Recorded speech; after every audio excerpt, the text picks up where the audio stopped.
Stephen McNally and Billy Burke.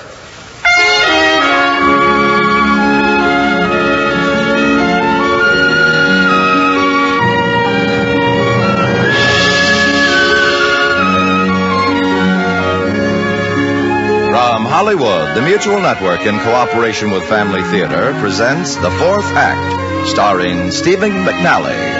And now, here is your hostess, Billy Burke.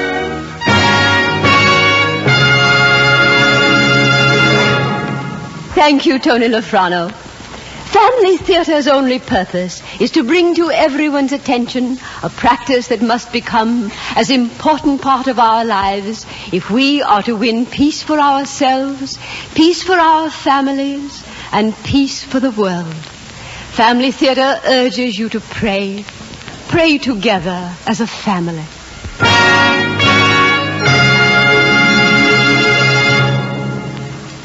And now to our transcribed drama, The Fourth Act, starring Stephen McNally as Genesius.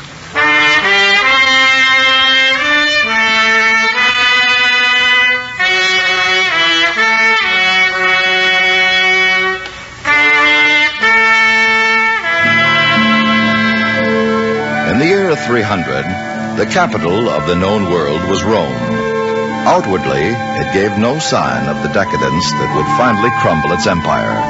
It boasted an invincible army, a tradition of law, and a flourishing culture. The emperor himself subsidized its theater. Never have I seen such a performance. I'm sorry, Genesius. You're sorry. That's not enough. You didn't even come till the play had begun. Then you do your part in a drunken stupor. And you say you're sorry. What else can I say? I hope I never have to see another performance like that one. It won't happen again. I'll see to that. No, I'll see to it. May I go now? You'd better go before I forget myself. I really am sorry, Oh, Genesius. go home, sleep it off. And tomorrow night be sober. You gave her quite a time. Well, she earned it. Let me see now. I'd better take home some of these plays and study them. There's got to be one here that doesn't put the audience to sleep. You know why she did it? Did what? Oh, you mean why she came in here drunk? No. They arrested her husband today. Her husband? Why? Found out he was a Christian. Oh, But if I'd known that, I wonder if I could catch up with her. I doubt it. She'll probably be better off without him anyway. Why do you say that? A Christian. Must be something wrong with him. Well, maybe so. All the same, I wish I hadn't given her the tongue lashing I did. I was just looking for someone to blame, I suppose. The play, you mean? The plays we have to act are trash. They're so bad it makes me ashamed to be an actor. You mark my words. One day, Diocletian will come and see how we spend his money. And then? Then we will play one farewell performance, you and I, to the lions in the Colosseum. I've heard there's no room in the prisons for common criminals. Oh? They are filled to overflowing with these Christians. Are you nearly finished? Nearly. I don't see why you don't take all the scrolls with you. No, just the ones I want to study. I think this does it. I'll carry some. Thank you. You, go to the games, Calixtus? Only because it's expected of me, and my wife likes them. Why don't you join us the next time? Oh, no. You should, you know. A public figure like the great Genesius should be seen at the games. Christians or no, I have no wish to see citizens of Rome come to such an end. It's usually lions, isn't it? Usually. They've tried matching them against each other, and that was a complete failure. Then putting them up against armed gladiators. But the fighters didn't like killing when the opponent doesn't fight back, so now it's usually wild beasts or burning. There was a time when it would have been unthinkable to visit such a punishment on a citizen of Rome. But these people, by their very beliefs, make themselves unworthy of being Romans. Did you know they worship goats and fish? I've heard rumors to that effect. Why, their very existence is a threat to our state religion. Would certainly be plenty of room in paganism for another god, but they insist that their god is the only one. Well, I suppose you're right about the Christians, Calixtus. You suppose I'm right? They're a threat to Rome itself. To my mind, there is no greater threat to Rome than Diocletian. He and his reforms, dividing the empire. It could be the ruination of everything we... Mind your tongue. You say this to me? I'm the chief at this theater. I'm aware of that. I was speaking as a friend. After all, Genesius, we have been friends for a long time. I would hate to lose you now because of some chance remark, which to some passerby might sound like treason. You might do well to remember, you are not a politician, but an actor. And as such, have nothing to gain from having a political opinion. On the other hand, much might be lost if you... Oh, there. You two. A soldier at the top of the stairs. Praetorian Guard, he must have heard. No, I don't think so. Did you call? Come up here. He heard you. Is there something you wanted of us? I'm looking for the actor known as Genesius. Don't you recognize him? This is the great Genesius. Is this true? It is true. What business do you have with me? You are to accompany me. For what reason? Or is a citizen still allowed to ask? Of course. You will accompany me because it is the will of the Emperor. What does the Emperor want of me? Well, perhaps you'd better take that up with him. You mean you're taking me to Diocletian? To the Emperor himself? Does it worry you, citizen? Well, a little, yes. Well, if it's any comfort to you, a man of my rank is seldom sent to make arrests. My orders state that I'm merely to see you into his presence. In that case, lead on, Centurion.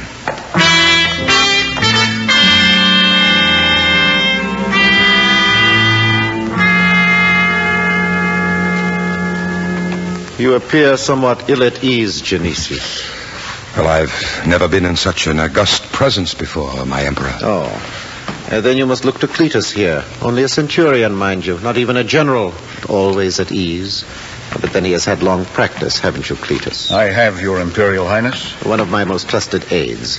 But then we've always trusted the military. Enough of that. Actor, we need your talents. My talents, my Emperor? But you already have them. You mean the plays you do in the State Theater? Of course, it's been a long time, but we seem to remember having seen one of those presentations. Which one, Your Imperial Highness? That is beside the point. We mention it only because we have heard reports that the arts seem to be failing Rome. Oh, well, if I may assure you One moment. We did not mean to cast any aspersions on the abilities of the players. Rather at the plays themselves. We have heard they leave something to be desired in the way of entertainment. Is this true? Very true, Your Highness. Good. Good? We have a solution.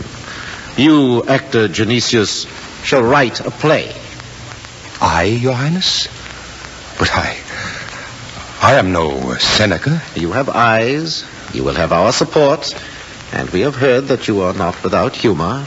You want me to write a comedy, Your Highness? A very funny comedy, Genesius. Tell us, what thoughts do you entertain about the Christians? About the Christians? No, come. Surely you have some thoughts on the subject. Your Highness, I feel that a Rome under Diocletian has little to fear from them. Actor, be wise enough to avoid flattering me when I am looking for straight answers. Yes, Your Highness. Well, then. Well, I've heard that the Christians present a very real threat to the state religion. A very real threat. They scorn the household gods, even Jupiter himself. They refuse to admit the divinity of the emperor. They refuse to go to the games like other citizens. We've changed that for them, haven't we, Cletus? Indeed so, Your Highness. They go to the games now, but not as free citizens of Rome. Now they go as meat for the lions. Genesius, these Christians are the greatest threat this empire has ever known. They must be destroyed utterly. We must fight what they represent until even the memory of it is gone. And you must help us do it. But what can I do? A play. You will write a play. And this time the law will be enforced. Every Roman citizen will see it. If you have to have 1,000 performances, you will write a comedy about the Christians. You will paint them as fools, as anything you like, so long as they are laughable. As you say, Your Highness. We have killed them by the thousands, Genesius. We have burned whole villages, threaten them with worse, but nothing works. Each week there are more than there were the week before. I think we have found the answer now. If we cannot kill them, we will laugh them out of existence. Do you understand? I think so, Your Highness. But, I know so little about them. So little? Your Highness, I could take him to the prisons. Let him meet some of them, talk to them. A thought, Cletus, a thought. What do you think of it? I believe the idea is sound, Your Highness. Good. Then you will begin in the morning. The interview is ended.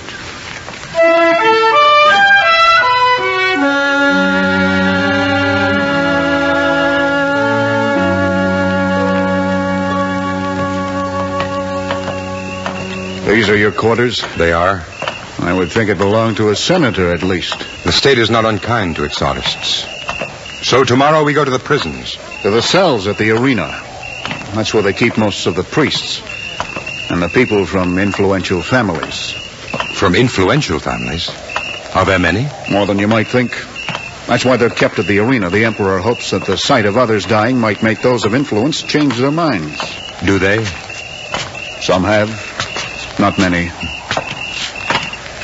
There must be more to this Christianity than meets the eye. There is. You'll find out during the coming days. Well, good night. Wait. Yes? Earlier, when you came to conduct me to the Emperor... You mean when you were talking to your friend on the stair? Then you did hear. I knew when you made the excuse for me before Diocletian. Tell me, why didn't you tell him what I said? My reason for that is private. Well, whatever it is, thank you. Don't thank me either. The reason was also selfish. I'll probably tell you about it sometime. Until tomorrow, Actor. Until tomorrow. Oh, one other thing. Yes? From now on, it might be wise if you follow the advice your friend gave you. About political opinions? No. About minding your tongue.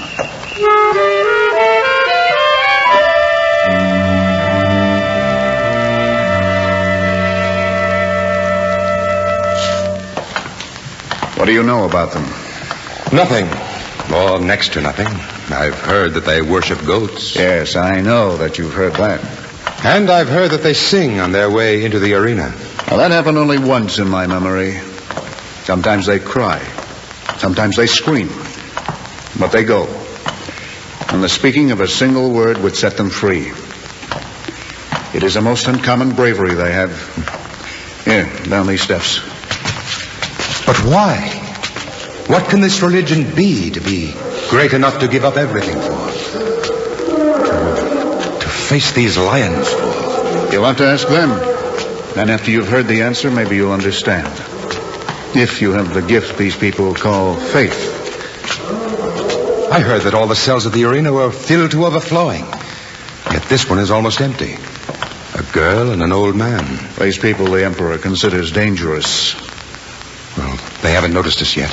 Tell me about them. I'll let them tell you about themselves. You have a visitor.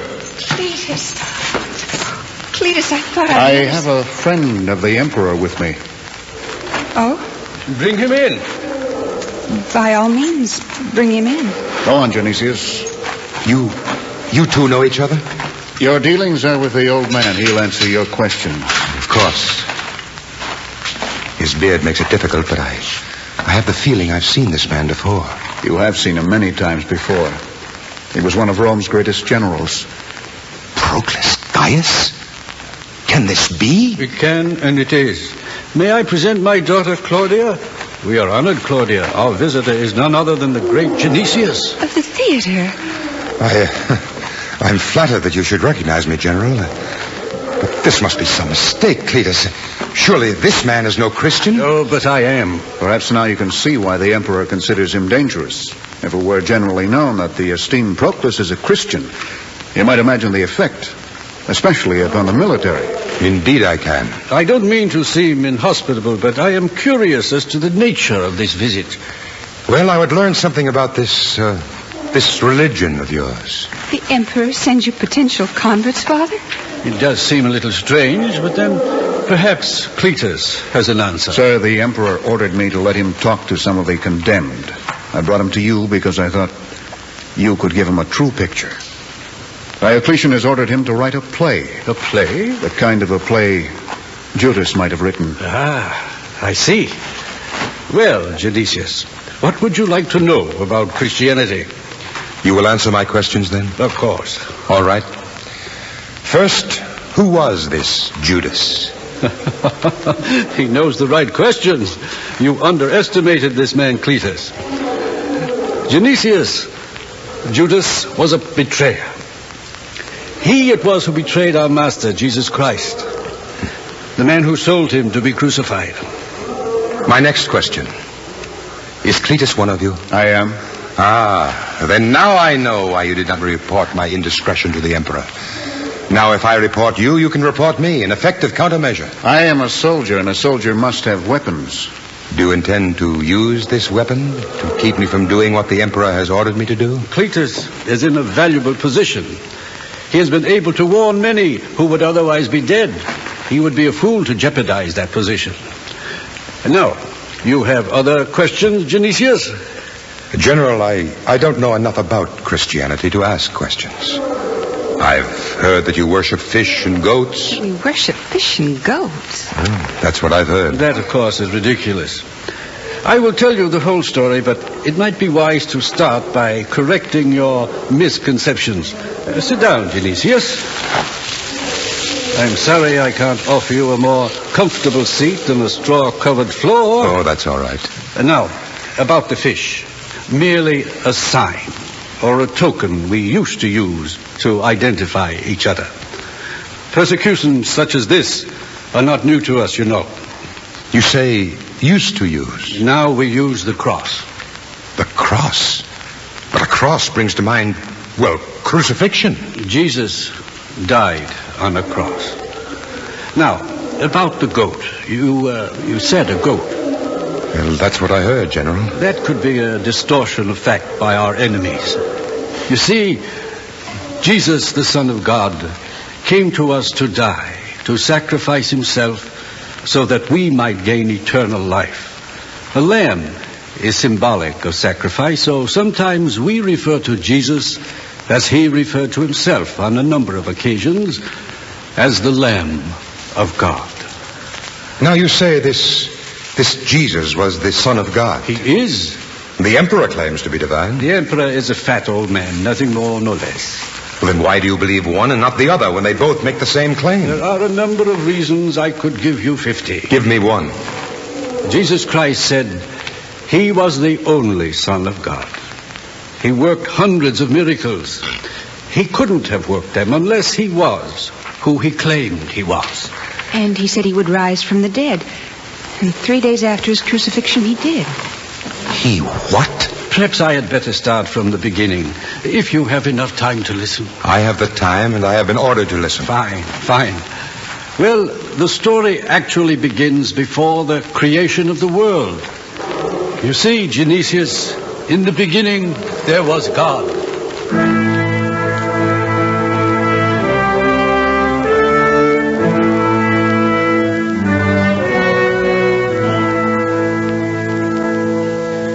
Well, Actor, how are things progressing? Quite well, Your Highness.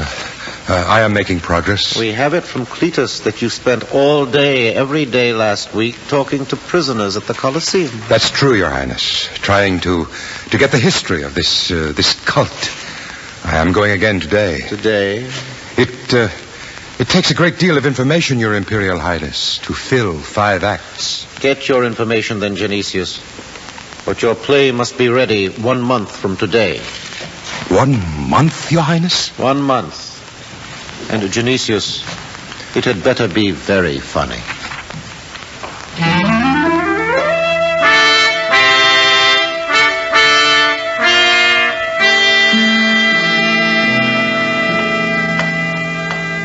Cletus, wait. I've been looking for you. I didn't think you'd need me today. Well, of course, I can't afford to dawdle now. Diocletian's given me only 1 month, no more. You know, I've been writing everything down. Have you? I do it at night after I get home. as much as I can remember of what Proclus tells me. And you know something? I think perhaps I can write a play which will do your religion as much good as it does harm. With Proclus' help, I'm sure I can do it. Let's go. I'd like to talk it over with him. To the arena? Today? Well, why not? Haven't we been going to the arena all week? Yes, Genesius, but this is the day of the games. The day of the games? Proclus can give you no more help. Oh. Oh, no. I'll arrange for another instructor for you. Perhaps tomorrow. And I'll pray, Genesius, that when your month is up, you'll be ready.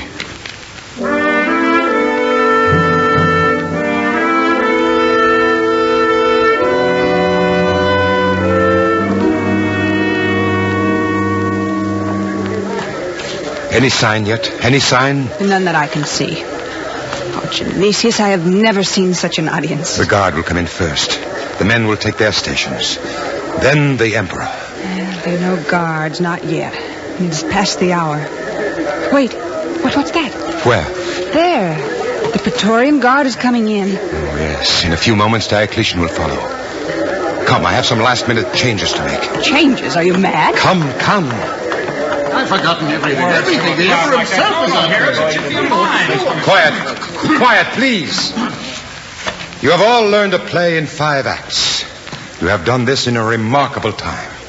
And for this, I am grateful. There was no easy class to do it again. I am going to say something now, and I want no arguments. In fact, I do not even want to hear any comments about it, because there isn't any time. You will do only 3 of those acts. The final 2 have been so revised that I must do them myself.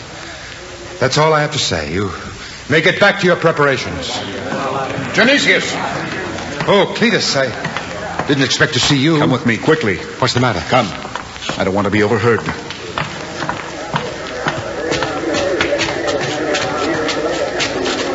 What is it? You have an ambitious man in your company, a man named Calixtus. Why, yes, he was with me that night 6 weeks ago when you first took me to the emperor. Why? What have you planned for the last 2 acts of your play? Nothing that would harm what you believe in, Cletus. What I believe in? All right, what we believe in. Why do you ask? The man Calixtus claims to have a copy of what you intend to say in your last 2 acts. He says he has it in your own hand and that it is treasonous. How do you know this? He came to see the emperor. I'm having him detained, but I don't know how long I can keep him detained. Oh, I see. I am a centurion in the guard, but I don't command it. What are you going to do? There is only one thing left for me to do. We'll begin now. Genesius is here. Tippa, Yes, Genesius. some weeks ago, when they took your husband away, you drank too much and I scolded you. I'm sorry. I ask your forgiveness. You have it, Genesius. Thank you. I know they killed him because he was a Christian. If you are a Christian, too.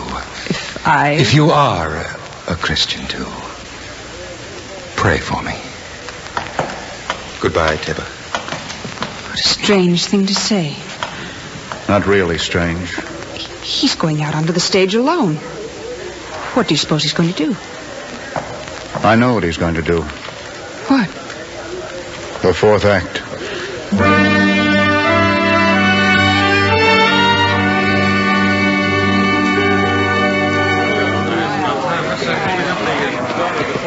People of Rome. People of Rome. And Emperor of Rome. Many of you know me. For those who don't, my name is Genesius, and I'm an actor. You have been ordered here for your own good. I know this to be true. For some weeks ago, our gracious emperor, Diocletian, asked me to write a play that you might know the truth about the Christians. And he sent me out to study them so that I might know the truth. This is the result of my findings. These Christians are a peculiar lot. If you ask them, they will tell you that the state religion of Rome is false and that there is only one God. That his Son came to earth founded their religion, that he gave his life so that each man, woman, and child in this world might have a share in eternal life. Further, these Christians will tell you that this Son of God, who was himself God, said that he would rise again on the third day, that he was crucified and did rise again on the third day.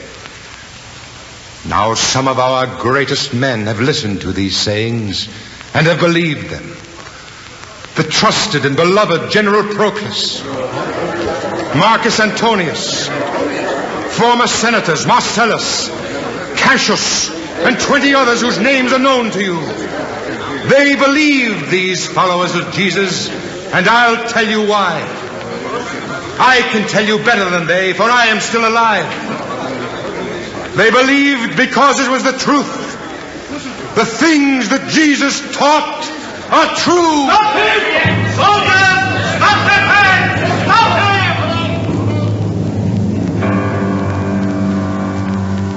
On the stage before the audience, Genesius the actor, by order of the Emperor Diocletian, was beheaded for his faith, and thus stepped from his stage before the people of Rome into eternal life and the presence of God.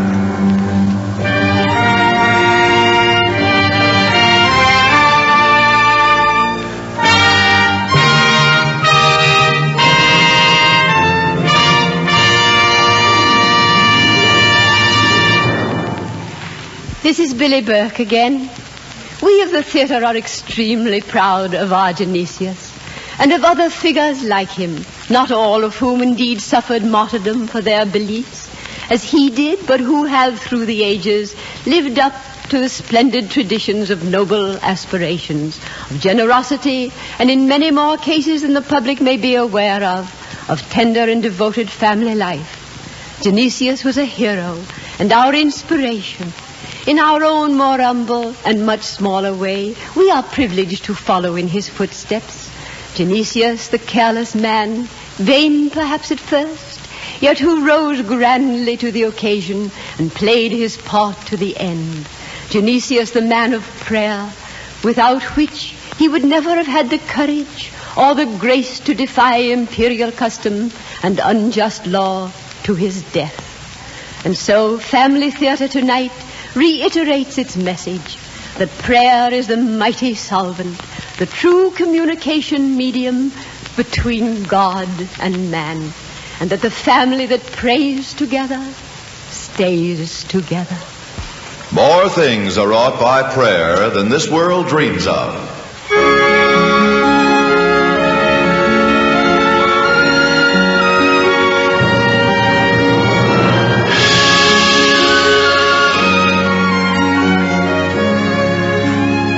From Hollywood, Family Theatre has brought you transcribed the fourth act, starring Stephen McNally. Billy Burke was your hostess. Others in our cast were Frank Gerstle, Edgar Berrier, John Stevenson, Alice Backus, and Herb Butterfield. The script was written for Family Theatre by Robert Hugh O'Sullivan and directed by John T. Kelly, with music composed and conducted by Henry Mancini.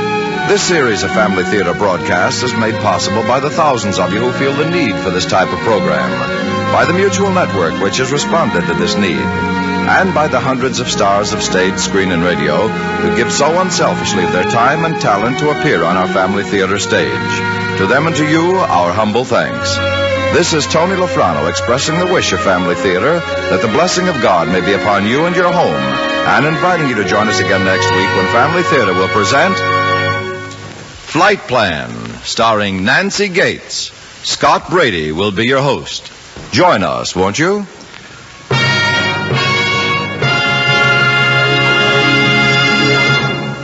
Family Theatre is broadcast throughout the world and originates in the Hollywood studios of the world's largest network. This is Mutual, the radio network for all America.